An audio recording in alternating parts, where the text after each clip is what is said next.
She left without a fight. Cabello Maseco did not raise his voice when he told his wife to leave. That was what made it colder. He stood in the doorway of the dining room with one hand in the pocket of his pressed gray trousers, his face carrying the kind of impatience that comes from a man who has already rehearsed his cruelty in private. The children were there. 8-year-old Sibusiso was sitting at the table with a math workbook open in front of him, pencil still in his hand. 5-year-old Ayana was on the floor beside a basket of toy animals, making soft little sounds as she lined them up in a perfect row.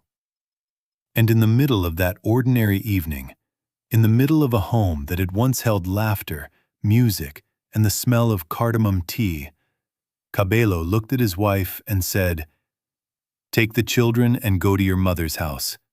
Tonight." Nia did not drop the glass in her hand. She did not ask him if he had lost his mind. She did not cry in front of the children. She only looked at him once, long enough to see that he meant every word, and then her eyes moved past him toward the sitting room, where another woman's handbag sat on the arm of Nia's own cream-colored sofa like it had every right in the world to be there. That was when she understood that humiliation had already entered her house before she had walked into the room. Before we go further, tell me in the comments where you are watching from, and don't forget to subscribe to my channel. What Cabello did not know, what his pride did not allow him to imagine, was that this would not be the moment he took control of his life. This would be the moment he began to lose it. Because some men mistake a quiet woman for a powerless woman. Some men look at patience and think it is fear. Some men spend years standing beneath a roof and never once ask who actually built the beams above their heads. And Nia Adebayo Maseco had built far more than Cabello understood. To anyone outside, they looked like a marriage that had settled into respectable success. They lived in a 2-story brick house in a quiet suburb outside Atlanta, on a street lined with oak trees and trimmed hedges, and people who waved politely but never quite minded their own business. Cabello was 42, sharp-featured, broad-chested, charismatic in the way that made people trust him quickly. He worked as an operations director for a regional freight company and liked the feeling of being important. He liked giving instructions. He liked walking into meetings late and being noticed. He liked expensive watches more than he liked savings accounts, and he liked being praised more than he liked being questioned. Nia was 39. She was Nigerian-American, soft-spoken, observant, and the kind of woman whose strength did not announce itself. She ran a small financial consulting firm from a home office at the back of the house, helping independent businesses clean up their books, prepare taxes, manage cash flow, and keep themselves alive through seasons that would have destroyed less disciplined people. She knew numbers the way some people knew weather. She could feel change before it arrived. She could see pressure building behind a smile. She could tell when something looked stable on the surface but was already splitting underneath. Their son, Sibusiso, had Cabello's height in his bones and Nia's quiet eyes. He was thoughtful, serious, the kind of child who noticed when the grown-ups were pretending. Ayana was different. Ayana was sunlight with braids. She talked with her whole body, slept with a stuffed giraffe under her chin, and believed every broken thing could be fixed if you held it gently enough. For years, Nia had believed her marriage could be fixed like that too. She and Cabello had not started in comfort. They had started in hunger. Not the hunger for food, though there were months in the beginning when money was thin enough to make groceries feel like strategy.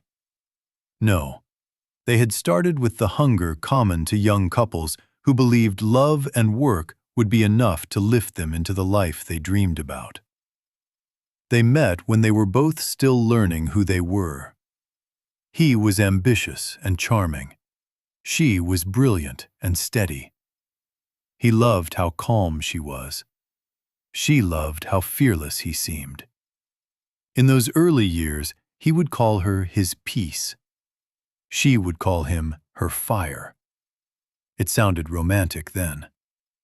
Nobody warns you that peace can get exhausted, and fire can learn to burn the wrong things. In the first years of their marriage, they built in earnest. They rented a cramped apartment with bad pipes and a kitchen window that refused to shut all the way in winter. They shared one car. They laughed over unpaid bills as though humor itself could delay due dates. Nia took bookkeeping contracts at night. Cabello moved up job by job, promotion by promotion, each new title making him walk a little taller. When Sibusiso was born, Cabello cried in the hospital and promised the boy would never know struggle. When Ayana came along 3 years later, he held both of his children in the delivery room and told Nia she was the center of his life. For a long time, she believed him. The first crack did not come in the form of another woman. It came in the form of disrespect so small you could miss it if you were not paying attention. A joke made in front of guests about how Nia lived in spreadsheets. An eye roll when she asked him not to overspend. A habit of interrupting her mid-sentence and then acting as if he had no idea he had done it. Then there were the late meetings, the unexplained dinners, the growing annoyance in his face whenever home looked too much like responsibility and not enough like applause. The other woman came later. Her name was Zola Nkube. She worked in brand partnerships for a lifestyle company that had recently collaborated with Cabello's employer on a logistics campaign. She was 34, polished, photogenic, and loud in a way that some insecure men interpret as confidence. She complimented Cabello often and with precision. Not just, "You look good," but, "You should be leading your own company by now." Not just, "Your wife is lucky," but, "A man like you deserves someone who understands your level." That was how it began. Not with seduction, but with permission. Permission for a selfish man to narrate his own life as though he were the victim of not being admired enough. Nia noticed the shift before she knew the name. Cabello started taking calls on the patio. He smiled at his phone without realizing it. He became critical in new ways, irritated by the children's noise, irritated by dinner being late even when it wasn't, irritated by the simple existence of ordinary family life. He started dressing for work as if every day required an audience. He began to come home carrying a silence that felt like accusation, as though the home itself had disappointed him by still being real. A weaker woman might have searched his phone. A more impulsive woman might have thrown a plate. Nia did neither. One Tuesday evening, after he showered and left his phone charging in the bedroom, it buzzed on the dresser. She was not looking for it. She had only gone in to fold laundry. The screen lit up, and a message flashed across it. "I'm tired of hiding. You keep saying soon. Z." Nia stood very still. Not because she was shocked. By then, some part of her had already arrived at the truth. No, she stood still because in that moment she understood that grief and clarity sometimes arrive together.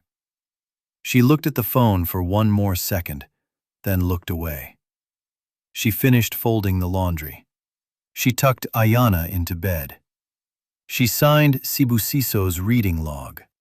And after the children were asleep, she sat at her desk, opened a new folder on her laptop, and began collecting what she would need. If love had once made her patient, motherhood had made her strategic. You have to understand something about Nia. She was not a woman who lived blindly inside her own life. Over the years, while Cabello enjoyed the visible performance of provision, she had built the invisible systems that kept the family safe. When he got his first large bonus and wanted a bigger car, she had been the one to negotiate the financing. When his credit dipped during a period of reckless spending, she had been the one to restructure debt before it swallowed them. When they bought the house, it was her inheritance from her late father that covered most of the down payment. When interest rates shifted 2 years later, it was Nia who refinanced under terms that protected the property through a family trust connected to her estate planning. Cabello signed where she asked him to sign, too self-assured to read carefully, too comfortable being the loud face of a life whose legal and financial spine he did not understand. She never weaponized that. She never lorded it over him. She simply handled what needed handling. And because she handled it so well, Cabello mistook her competence for background decoration. Over the next month, Nia did not confront him. She became quieter, but not colder. She attended school events. She cooked. She answered emails. She met with her attorney twice in a discreet office downtown and once over a secure video call after midnight while the children slept. She reviewed deeds, banking structures, trust provisions, tax records, and the operating agreement of her consulting business. She separated client funds carefully. She moved household reserves that belonged to her business earnings into protected accounts. She documented every mortgage payment, every tuition bill, every health insurance transfer, every transfer she had made over the years to steady the family when Cabello overspent. She asked questions not like a woman plotting revenge, but like a woman building a bridge out of danger. Her lawyer, a composed woman named Denise Freeman, asked her the hard question on the second meeting. "Do you want to save the marriage?" Denise said. "Or do you want to protect yourself if it cannot be saved?" Nia had looked at the file in front of her and answered with painful honesty. "I want my children to survive the truth." That was the beginning of the end. Meanwhile, Cabello was growing careless. Affairs have a way of making foolish people feel unusually brave. He began talking about freedom as though he had been imprisoned by laundry, bedtime stories, and grocery lists. Zola encouraged every worst part of him. She told him his house felt too domestic. She said Nia was probably one of those women who stayed because she knew she could never do better. She said men like him always shrink when they stay too long in ordinary marriages. Cabello laughed at things that should have disgusted him. He started believing his own justifications because the alternative was admitting he was betraying people who loved him. What neither of them understood was that quiet women do not always react in the moment. Sometimes they respond in architecture. The night everything broke was a Thursday. The sky outside had already gone navy. Ayana was half asleep on the couch after bath time, her small head resting against a cushion. Sibusiso was at the dining table, working through multiplication facts, rubbing his forehead the way he did when he concentrated too hard. Nia was stirring okra soup in the kitchen when the front door opened and closed with unusual force. Cabello walked in with the expression of a man who had been talking himself into cruelty for the entire drive home. He did not kiss the children. He did not greet his wife. He placed his keys on the hallway table and said, "We need to stop pretending." Nia turned off the stove. Sibusiso looked up immediately. There are moments in a child's life when innocence does not disappear all at once, but tilts. This was one of those moments. The room knew before the words arrived. Cabello said he was done. He said he deserved happiness. He said he was tired of living in a house where he did not feel seen. He said Nia had become more like a manager than a wife. He said the children should go with her because he needed space. Then, as if rehearsing the most shameful part gave him courage for the rest, he added, "Zola is coming over, so it would be best if you leave now." Ayana sat up. Sibusiso's pencil rolled off the table and landed on the floor. Nia looked at her husband for a long moment, and in that silence there was more dignity than he would show the entire year that followed. When she finally spoke, her voice was calm. "Are you certain?" He mistook the question for weakness. "Yes," he said. Nia nodded once. "All right." That was all. She did not perform heartbreak for him. She did not beg in front of the children and teach them that dignity should be abandoned for love. She went upstairs. She packed one blue suitcase for herself, one small bag for each child, Ayana's medicine pouch, their school folders, chargers, a folder from the safe, and the giraffe stuffed animal that Ayana could never sleep without. Sibusiso helped silently because something in him already understood that the world had changed. Ayana asked if they were going on a trip. Nia kissed her forehead and said, "Just for a little while, my love." When they came downstairs, Cabello had moved to the doorway like a man guarding territory. He did not help with the bags. He did not touch his children. And when the doorbell rang and Zola's silhouette appeared through the frosted glass, some final piece of Sibusiso's face hardened in a way no child should ever have to learn. Nia took one child in each hand. She picked up the suitcase. She walked out of the house she had helped build and closed the door softly behind her. Not because she was defeated, because she was finished. The drive to her mother's home took 31 minutes, long enough for Ayana to fall asleep in the back seat with the giraffe pressed to her cheek. Long enough for Sibusiso to pretend he was not crying by staring out the window and asking no questions. Long enough for Nia to feel the shock moving through her body like winter through old walls. But she did not collapse. Her mother, Mama Ife, had already prepared the guest room and the children's blankets because Nia had warned her 2 weeks earlier that something might happen soon.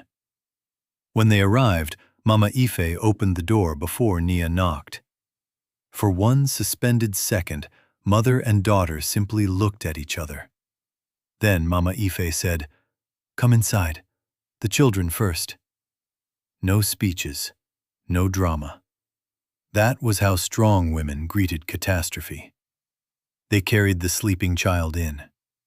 Sibusiso held his own bag. Mama Ife warmed milk.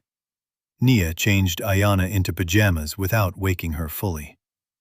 She sat beside Sibusiso until he finally asked the question he had been swallowing since the dining room. "Did Daddy choose that lady over us?" Children do not know how to make adult questions sound less devastating. Nia felt her throat tighten. Still, she answered with truth softened only enough for a child to survive it. "Your father made a very wrong choice," she said. "But none of it is because of you." Sibusiso nodded the way children do when they understand only half of what they are being told, but decide to remember every word anyway. After the children were asleep, Mama Ife placed a mug of tea in front of her daughter and asked the only question that mattered. "Is everything ready?" Nia opened her laptop. "Yes," she said. "Everything is ready." What followed over the next few days did not happen because Nia was vindictive. It happened because she refused to be ruined by a man who thought betrayal made him powerful. First, her attorney filed the emergency motions that had already been prepared. Temporary custody, exclusive residential occupancy, formal divorce petition, documentation of adultery, evidence that an unrelated third party had been brought into the marital residence while the minor children were present.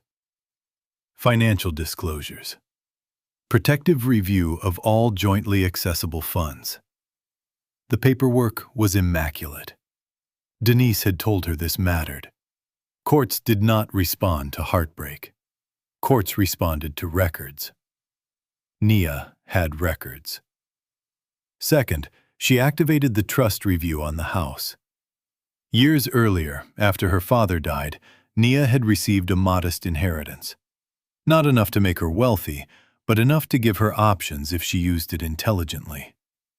She had placed most of it into the down payment on the home, with legal protections encouraged by her estate planner.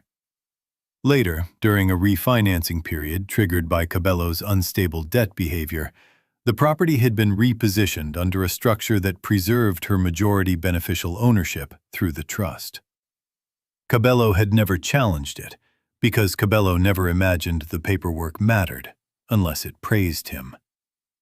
Third, she called the schools. Calmly, carefully. She updated emergency contacts, transportation permissions, and all communications. She did not tell them family gossip. She only made sure nothing could be exploited. Fourth, she slept for 3 hours in 48.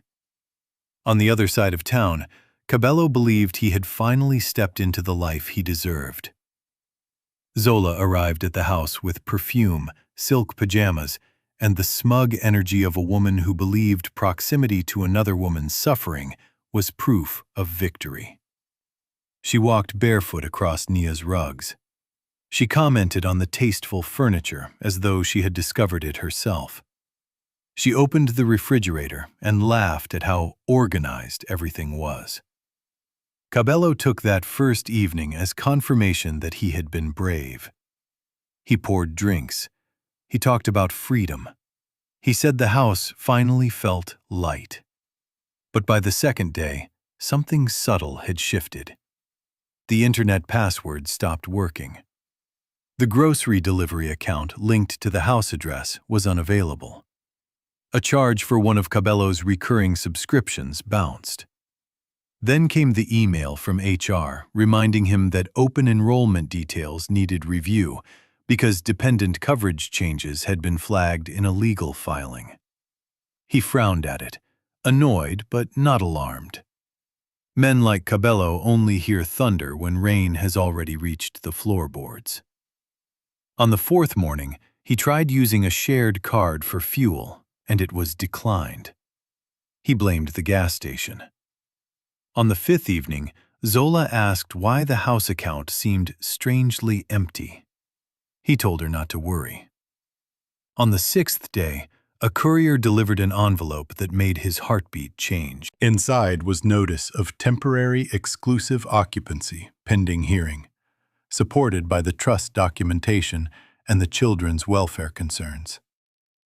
He read the pages once, then again, and understood almost none of the structure. He called Nia immediately. No answer. He called again. Voicemail. He sent 3 messages. The first was arrogant. "You're doing too much. Call me now."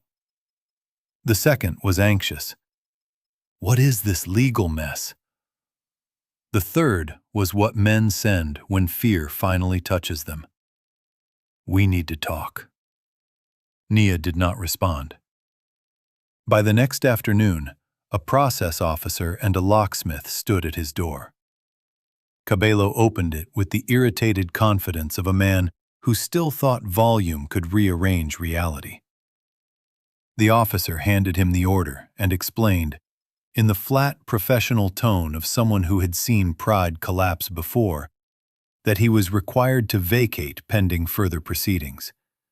Certain contents identified as personal property could be removed under supervision.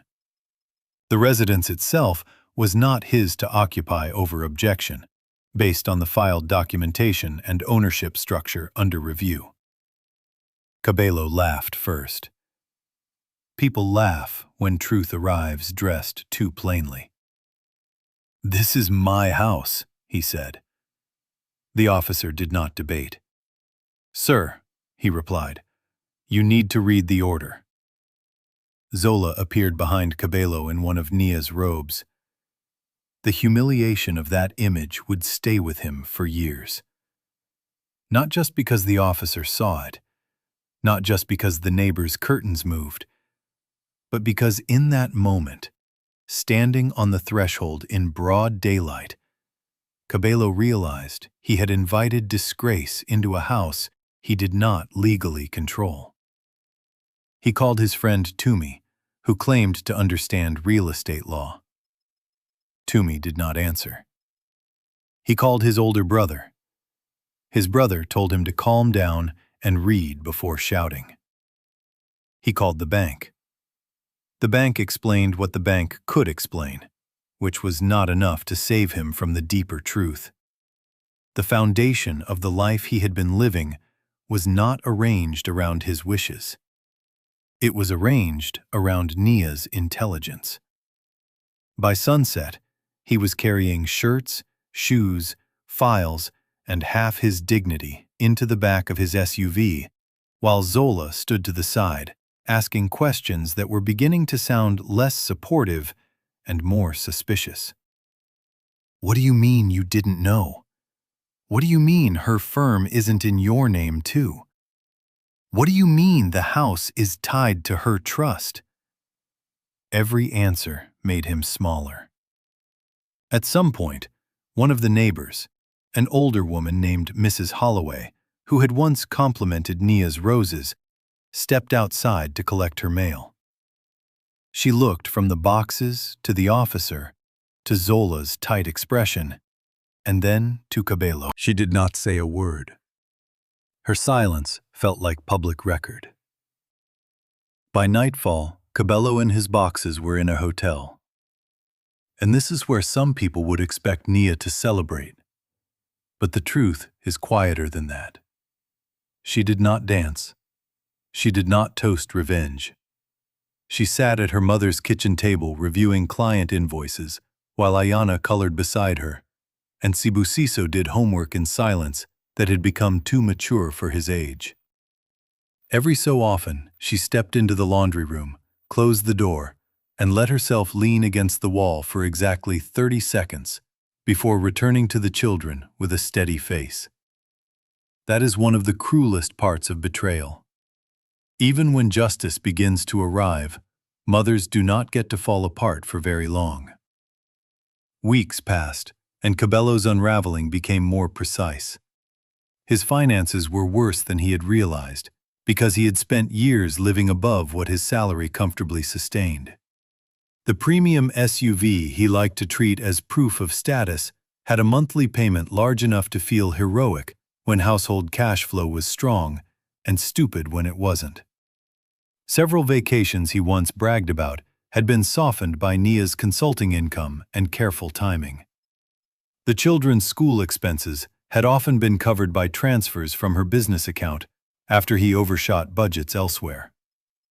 There were utilities, insurance supplements, savings contributions, and emergency reserves he had barely noticed because they were handled before he thought to ask. He had enjoyed the comfort of stability without respecting the labor that made it possible. Now, stripped of that invisible labor, his financial life showed itself in raw shape. Raw shape is ugly. His card was declined at a restaurant when he took Zola out to prove things were still normal. He laughed it off and claimed fraud protection.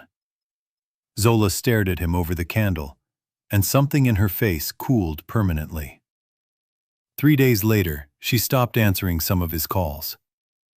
A week after that, she answered one, and spoke in the careful voice of a woman backing away from a fire she had helped start. "This is becoming a lot," she said.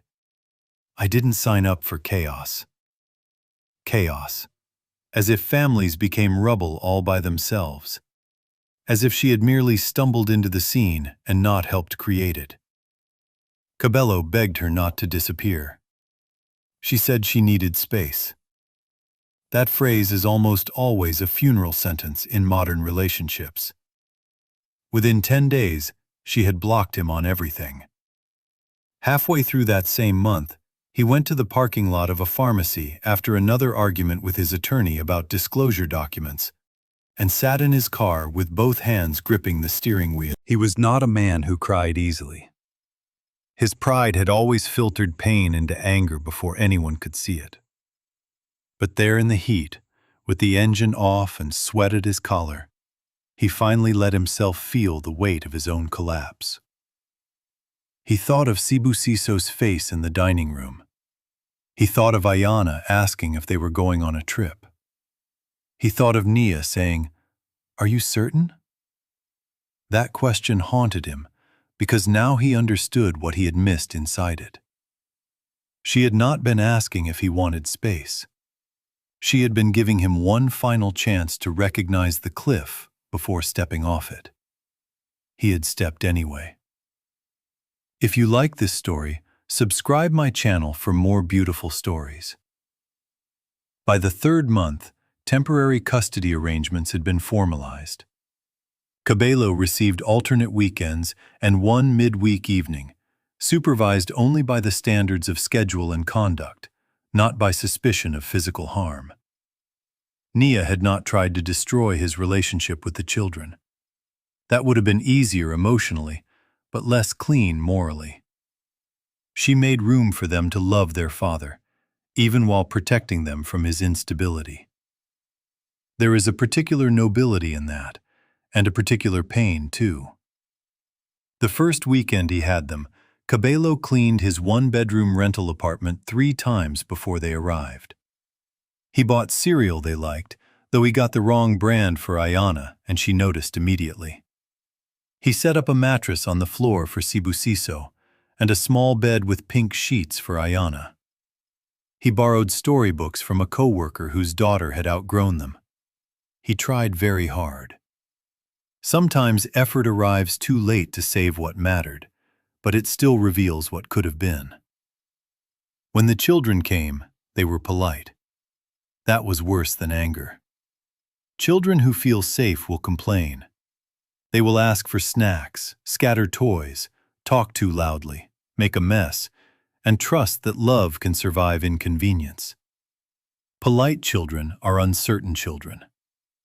Sibusiso thanked him for every little thing as if he were visiting a distant relative. Ayana kept asking when they would go back to Mommy's house, not because she hated him, because home, to a child, is the place where their nervous system can rest. Cabello took them to a park that Saturday. Ayana smiled on the swings. Sibusiso kicked a soccer ball without much enthusiasm. At one point, another father nearby shouted encouragement to his son in a booming, playful voice, and Sibusiso turned instinctively, maybe out of memory, maybe out of need. Cabello saw it. He saw it and looked away because guilt is hardest to bear when it appears on the face of your own child. Meanwhile, Nia was learning how to live in a new shape. She rented a townhouse not far from Mama Ife's neighborhood, close enough for help, far enough to begin again. It had a small fenced yard, cream walls, and a narrow upstairs hallway where Ayana liked to run in socks until Nia told her to slow down. Sibusiso got the room facing east and began leaving science magazines stacked by the window. Ayana's room was softer, full of lavender and animal stickers, and one dancing mobile she insisted was only for people who still believe in magic. Nia worked more in those months, but not because she was chasing money. Work gave her a place to put the part of her mind that would otherwise circle grief. She signed 2 new business clients and declined 3 others because for the first time in years, she was measuring success not only by income, but by peace. She started walking in the evenings after dinner. Sometimes Mama Ife came over and sat with the children while Nia took the neighborhood path lined with crepe myrtles and mailboxes and watched the sky soften over the roofs. On those walks, she allowed herself honesty. She missed who she had once believed Cabello was. She did not miss who he had chosen to become. That distinction mattered. People often think healing means forgetting. It does not. Healing often means remembering accurately. She remembered the man who once rubbed her swollen feet when she was pregnant with Sibusiso. She also remembered the man who let another woman enter their house while his daughter's toys were still on the floor. Both were real. One had died long before the paperwork began. Autumn came. The children adjusted in the uneven way children do, fast in routine, slow in feeling. Ayana resumed sleeping through most nights, though sometimes she still woke and padded into Nia's room, carrying the giraffe and asking, "Mommy, are we safe?" Nia would pull back the blanket and say, "Yes, yes, my love." And each time she said it, she made a private vow to ensure the answer remained true. Sibusiso became more protective of his sister. He also became angrier. His teacher reported that he was quiet in class, but tense around transitions. So Nia found a child therapist who specialized in family rupture. And every Thursday after school, they sat in a waiting room decorated with bead mazes and watercolor paintings, while her son slowly learned that sadness does not have to become silence.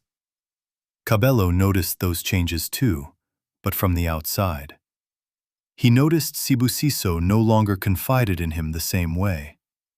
He noticed Ayana clung to Nia's leg at pickups before reluctantly letting go. He noticed that apologies sounded small when spoken into damage already done. Yet he kept trying, partly from remorse, partly because remorse without effort is just vanity wearing regret. He started attending church again, not in a dramatic born-again way, but in the quiet, uncomfortable way of a man who needs some place to sit where nobody asks him to perform certainty. He began meeting with an older deacon who had once gone through a public divorce of his own. The man told him something Cabello resisted at first. "You keep talking about losing your house," the deacon said. "But that is not what broke you. You lost the right to be trusted. That is more expensive." Expensive. That word landed harder than all the legal ones had. At work, things were not easier. Once gossip attaches itself to scandal, professionalism becomes a thin curtain. People did not say much directly, but tones changed. Invitations softened. A colleague who had once envied his confidence now looked at him with something close to pity. He had spent years building a persona that relied on appearing in control. Public failure stripped that costume fast. Worse, some of the habits that had made him seem impressive before, swagger, strong opinions, impatience, now just made him look brittle. One afternoon, his younger assistant, trying to be kind, said, "You seem different these days." He almost answered defensively. Instead, he said, "I am." It was the truest sentence he had spoken in months. There was a hearing in November to address temporary support, educational costs, and occupancy arrangements. Nia wore navy and carried a leather folder. Cabello wore charcoal and carried regret.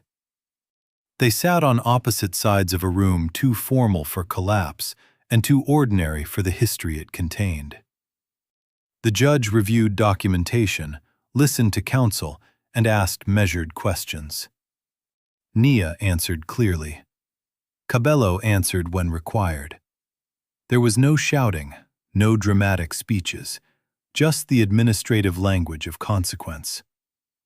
When they stepped into the hallway afterward, Cabello almost reached toward her, then stopped.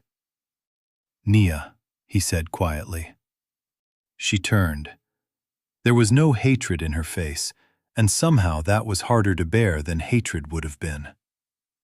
"I know I don't deserve kindness from you," he said, "but I need you to know I see it now. I see everything I didn't see before." She studied him for a brief moment. "Seeing it now doesn't erase what the children lived through," she said. "I know." "No," she replied, not cruelly, only truthfully. "You know a little, They are the ones learning the full cost. She walked away before he could answer. That night, sitting alone in his apartment, Cabello replayed the sentence again and again.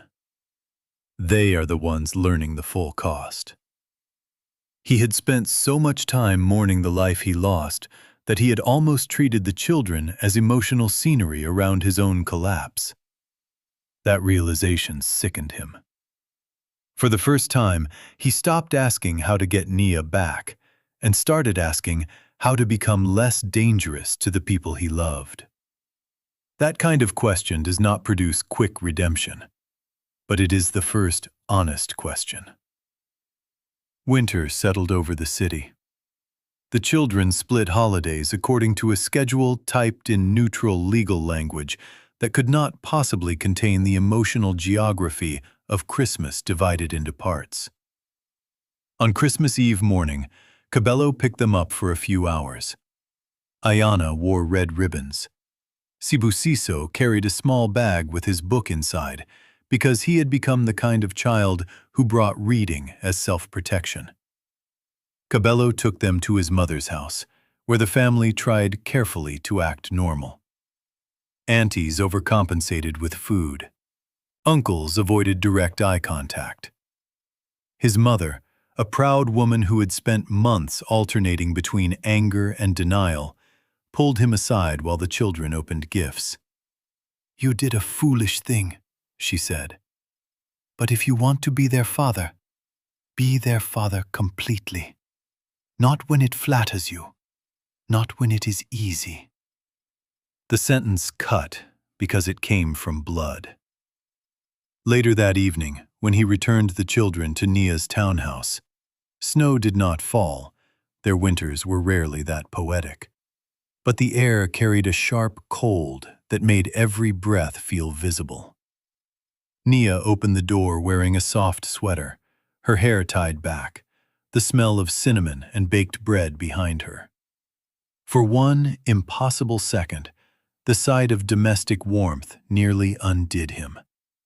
Not because he thought it was his anymore, but because it reminded him how cheaply he had traded sacred things for ego.